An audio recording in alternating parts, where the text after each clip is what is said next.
Hola hermanos, Dios los bendiga. Estamos en una nueva clase, en esta oportunidad con el Evangelio de Mateo, y vamos a ver lo que en sus programas aparece como principios prácticos para la vida según el Evangelio de Mateo. Por supuesto que si quisiéramos encontrar en esta vida todos los principios que el Señor nos deja en este Evangelio, nos sería imposible. Hay cantidad de principios, de verdades y de consejos de Dios para nuestras vidas bien prácticos en este Evangelio, y no vamos a lograr considerarlos a todos.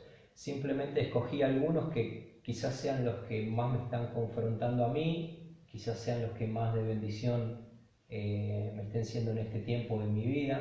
Quizás si esta misma clase la compartiera de acá a 2 años, los principios que veríamos serían diferentes, pero espero que estos que vamos a compartir puedan ser también de bendición para cada uno de ustedes. Así que los invito a abrir sus Biblias en el Evangelio de Mateo. Y bueno, como bien saben, el Evangelio de Mateo, el publicano, escribe a los judíos de alguna manera. Su público, el público al que él apunta principalmente, es al pueblo judío. Y podemos ver que el propósito que él tiene, o que inspirado por Dios propone, es hacer ver a Jesús como el cumplimiento de todas y absolutamente todas las profecías del Antiguo Testamento. Desde el comienzo arranca mencionándonos esto, ¿no? Por ejemplo, en el capítulo número 2, versículo número 5, porque así está escrito por el profeta, y ahí arranca a mencionar un montón de profecías que el Señor estaba cumpliendo. También en el capítulo número 2, versículo 15, podemos leer que dice: para que se cumpliese lo que dijo el Señor por el profeta fulano, ¿no? Cumplir con lo que el Señor prometió. Ese es un poco el principio que vamos a extraer desde el propósito del Evangelio de Mateo. En el capítulo número 2, también versículo 17, entonces se cumplió lo que fue dicho por el profeta Jeremías. Se cumplió lo que fue dicho por el profeta Jeremías. En el capítulo número 2, versículo 23, para que se cumpliese lo dicho por los profetas. En el capítulo número 3, versículo 3, aquel era de quien habló el profeta Isaías. El profeta Isaías habló de Juan el Bautista, y el cumplimiento se dio en el tiempo de Jesús también. Se cumplió una profecía, una promesa de Dios en el Antiguo Testamento. En el capítulo número 4, versículo 14, de nuevo, para que se cumpliese lo dicho por el profeta Isaías. Y podemos ver desde la intención que tiene Mateo de mostrar a Jesús como el cumplimiento de todas las profecías, podemos extraer el primer principio bíblico que quiero que atesoremos para nuestras vidas. Es muy difícil, pero creo que con ayuda del Señor cada uno de nosotros podemos lograrlo. Y este principio es cumplir con lo que prometemos. El Señor hizo infinidad de promesas en el Antiguo Testamento usando a profetas, y se cumplieron absolutamente todas en el tiempo que Él señaló. Él dijo y cumplió. Podemos ver también en Génesis, y disculpen que me vaya un segundito, pero en el capítulo número 1 es muy notorio y siempre me llamó la atención y quería compartirlo con ustedes. Cuando Dios hace la creación, podemos ver en el capítulo número 1, versículo número 3, que dice: hágase la luz, y la luz se hizo. Él dijo e inmediatamente hizo. En el capítulo número 1 también, versículo 6, dice: haya expansión en medio de las aguas, e hizo la expansión en medio de las aguas. Dijo también en el capítulo número 1: haya lumbreras, e hizo las 2 grandes lumbreras. Todo lo que Él dijo, lo hizo. Y en el Nuevo Testamento, en el Evangelio de Mateo, vemos que todo lo que Él prometió, lo cumplió.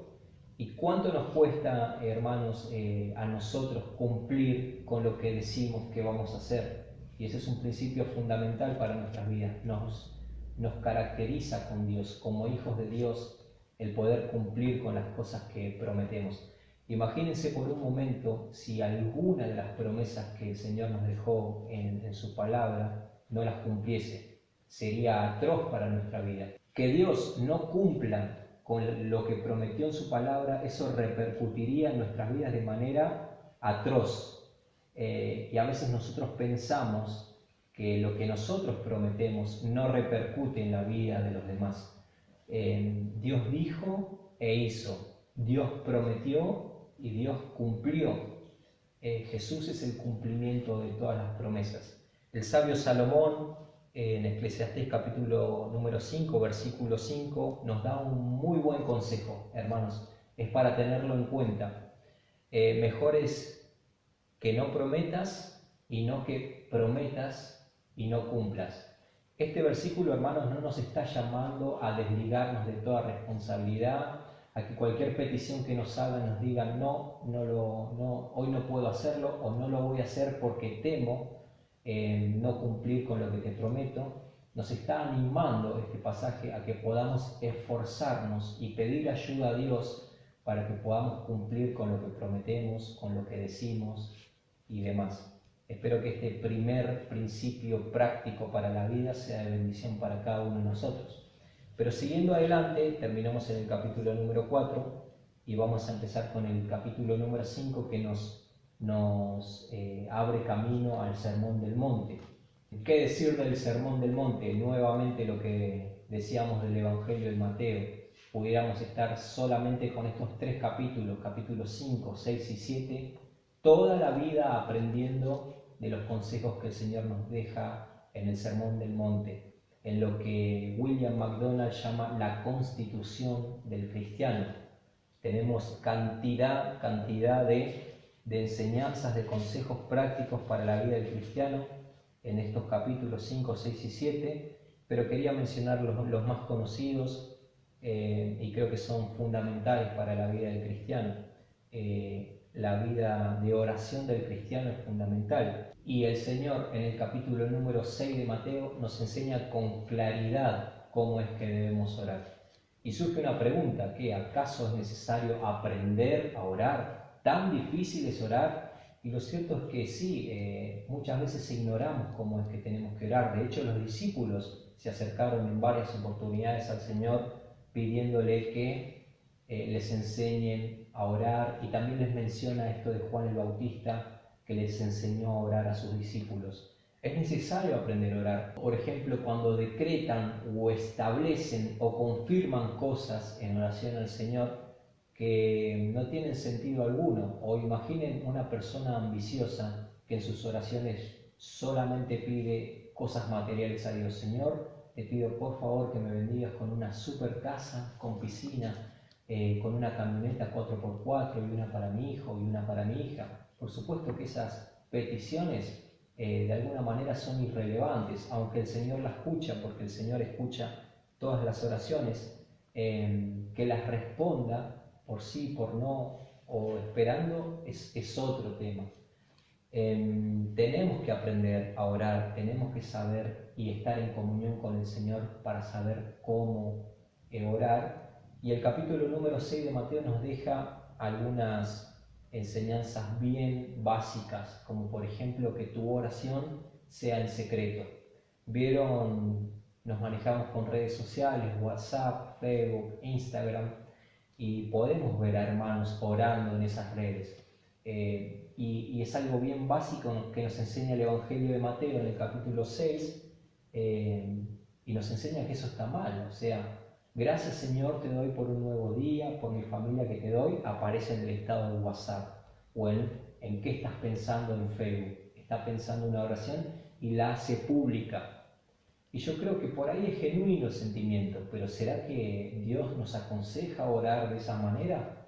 El Señor de alguna manera descalifica esa actitud en el capítulo número 6 y nos dice en el versículo número 6 del capítulo 6 algo que nosotros conocemos: mas tú, cuando ores, entra en tu aposento, en tu habitación, en tu cuarto, en tu dormitorio, y cerrada la puerta, ora a tu Padre que está en secreto, y tu Padre que te ve en lo secreto te recompensará en público. Más allá de la recompensa, que no sabemos cuál es, el Señor nos invita a tener una relación con Él en secreto, a solas. En el Evangelio de Mateo vamos a ver varios puntos prácticos en cuanto a la oración. Sería bueno que los consideremos, leamos y meditemos en ellos para que nuestras oraciones lleguen al Padre conforme su voluntad, ¿no? Que pidamos acorde al corazón de Dios y no basados en nuestros vanos deseos personales de realización. En cuanto al ayuno, también es otro principio que podríamos adoptar para nuestra vida cristiana. Comenzar con esta pregunta: ¿cuántos de los presentes, de los oyentes, de los estudiantes que siguen este programa ayunan? ¿Recuerdan cuándo fue la última vez que ayunaron?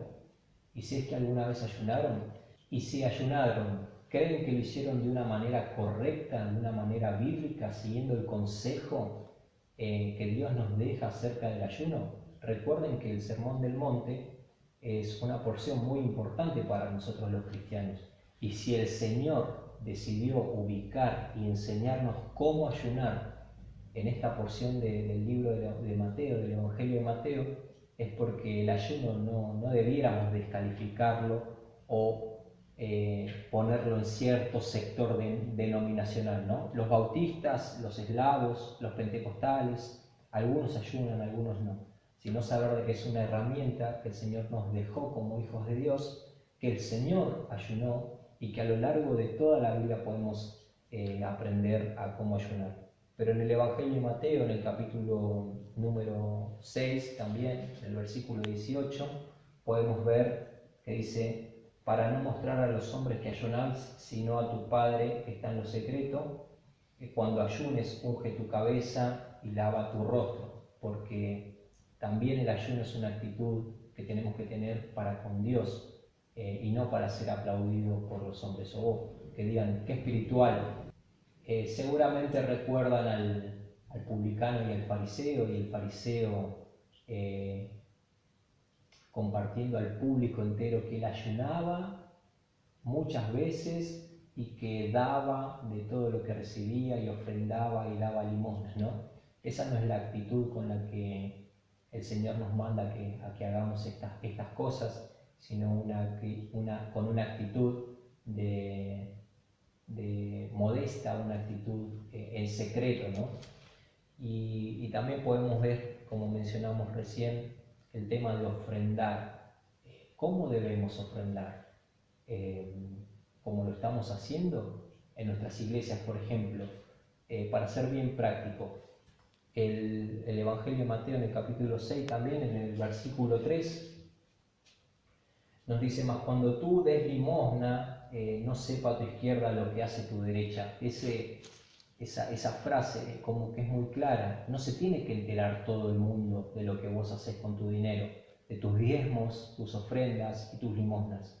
Y muchas veces la forma que tienen nuestras iglesias de ofrendar hacen que esta palabra no se pueda cumplir. Imagínense cuando se pasa el plato, ¿no? Y todos ponen. Entonces no solamente veo lo que doy yo, sino veo el que tengo de este lado, qué es lo que puso, y también veo lo que el de este otro lado también puso en el plato, y vamos viendo quién puso más, quién puso menos. Puso de 500, puso de 10 pesos, ¿no? Y es un tema también para poder ver, meditar y saber cómo es que Dios quiere que ofrendemos en ese sentido. También está otro tipo de práctica que se hace en las iglesias, donde se pone el plato en el centro, debajo del púlpito, y los hermanos van pasando. Y el que no pasa, no ofrendó. Pero el que pasa y está en el frente, ese ofrendó. ¿Y será que con ese tipo de prácticas se puede llegar a cumplir el versículo número 3 del capítulo 6 de Mateo? Cuando tú des limosnas, no sepa a tu izquierda lo que hace tu derecha. Entonces, en la vida práctica tenemos que empezar a meditar en estos consejos que el Señor nos da y ver qué es lo que podemos cambiar en lo personal y en lo congregacional, hermanos, como iglesia. El Evangelio de Mateo también en el contexto del Sermón del Monte nos habla acerca del amor. Cuán importante es comprender el amor de Cristo, expresado por ejemplo en 1 Corintios capítulo 13, porque todo lo que hagamos, hermanos, si no es fundamentado en el amor, no sirve absolutamente para nada. Cualquier actividad que usted haga no lo convierte en nada, ni sirve para nada, a menos que esté fundamentada en el amor. Y el Señor también en el contexto del Sermón del Monte nos habla acerca de amar, ¿no? Nos dice que debemos amar a nuestro prójimo, a nuestros enemigos. Y si nosotros no tenemos bien en claro el concepto del amor de Cristo y tenemos un vago conocimiento de lo que es el amor, contaminado por lo que el mundo cree que es el amor, obviamente nos va a costar horrores poder amar como el Señor nos manda. Hay un montón de enseñanzas en el Sermón del Monte que nos resultan muy difíciles, como por ejemplo cuando el Señor nos dice, al que te pide, dale. ¿Será que eso es literal?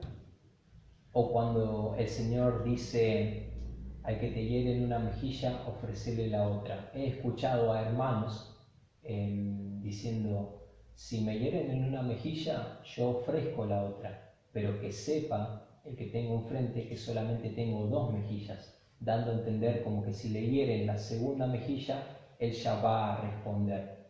Creo que está lejos de lo que el Señor nos quiere enseñar con ese principio. En ese principio está el perdón. Y si hablamos de perdón, podemos citar el 70 veces 7. ¿Cuántas veces debo perdonar? Si tuvieras 70 veces 7 mejillas, deberías perdonar 70 veces 7. Y ese 70 veces 7 no es para multiplicarlo y saber a cuántas veces perdonar a determinada persona, sino para que el perdón, que tiene que ver con el amor, esté siempre disponible para el que nos ofrende. Hay muchas verdades en el Sermón del Monte que no vamos a poder comprender por nuestra inmadurez en cuanto a la santidad, en cuanto a la comunión con Dios, en cuanto al conocimiento de Dios y en cuanto al amor. Pero es una muy linda oración poder orar al Señor para poder comprender estos principios. Bueno, quería que cerremos con el Sermón del Monte diciéndoles lo siguiente, hermanos. Hay muchas verdades muy difíciles de cumplir y no me gustaría que se desanimen. Quisiera que sigan profundizando en cada uno de los consejos que Dios nos deja en esta porción, sabiendo que hago esta comparación. El Sermón del Monte es como la clase del Sermón del Monte es como la primera clase en el secundario. Vieron que cuando uno arranca la universidad o el secundario, en el primer día el profesor te dice todas las unidades. Unidad número 1, vamos a ver tal cosa, tal otra, tal otra. Unidad número 2, tal cosa, tal otra y tal otra. El profesor de ninguna manera pretende que cuando vos termines de escribir los apuntes ya sepas todo lo que anotaste, sino que a lo largo del año puedas aprender todo lo que anotaste.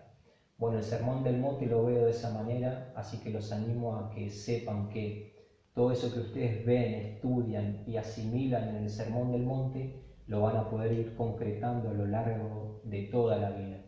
Lo vemos en Mateo, lo vemos en cada uno de los discípulos, fallando pero creciendo, fallando pero creciendo.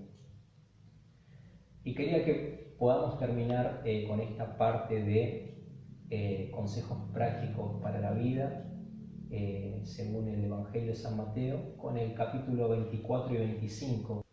Y quería que nos ubiquemos un poco en el contexto antes de entrar en la parábola de los talentos, que es el objetivo. Mencionar rápidamente que este último consejo práctico para la vida tiene que ver con el servicio. Estamos llamados a servir. El Señor no se levantó un día en su vida sin que Él haya servido a su prójimo.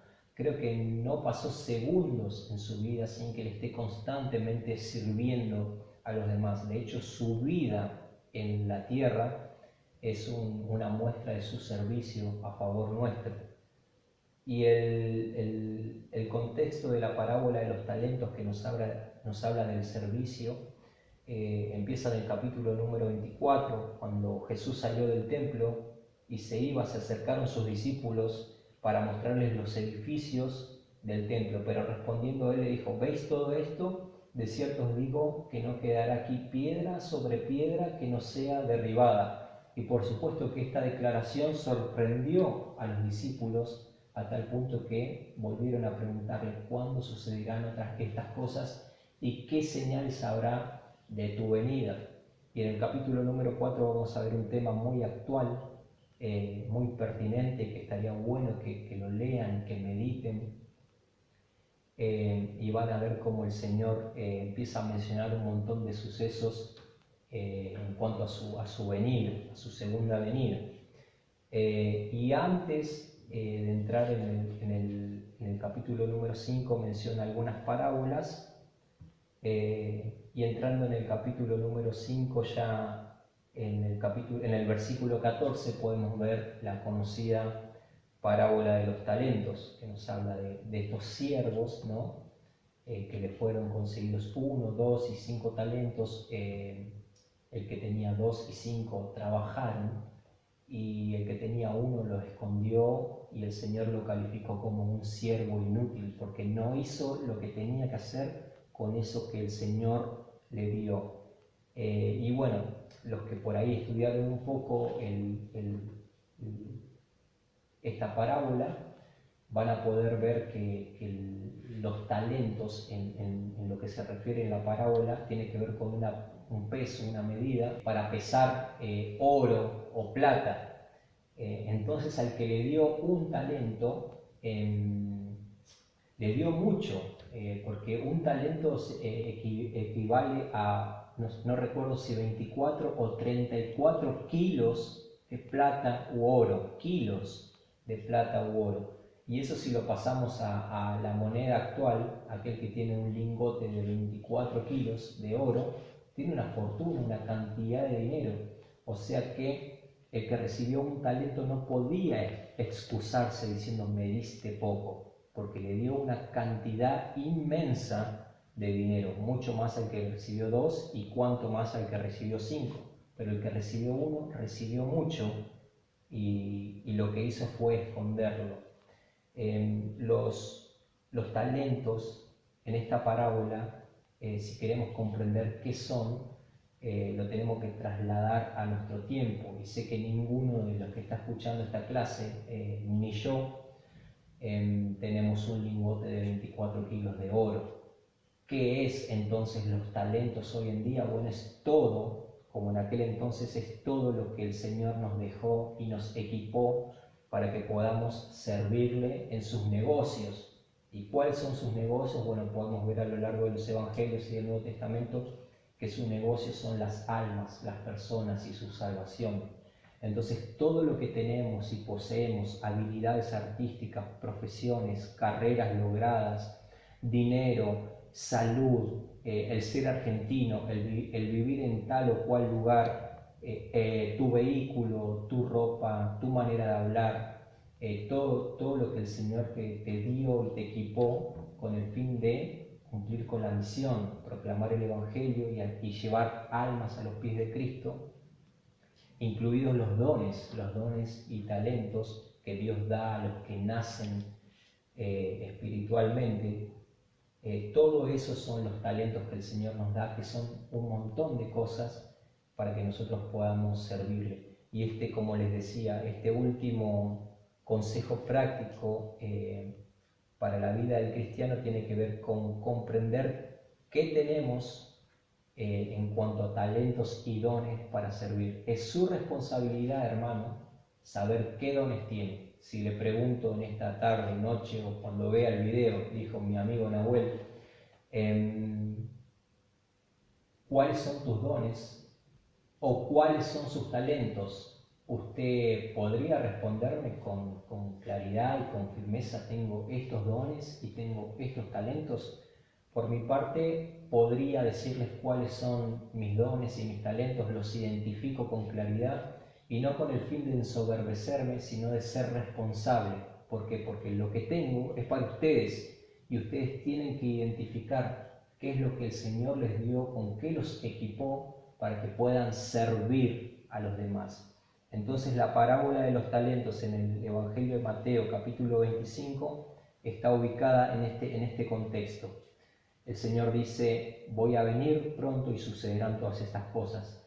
¿Qué es lo que tengo que hacer mientras esto sucede? No quedarte cruzado de brazos, ni dormir como las vírgenes ahí al comienzo del capítulo 25 de Mateo, sino ser sobrios y velar y orar.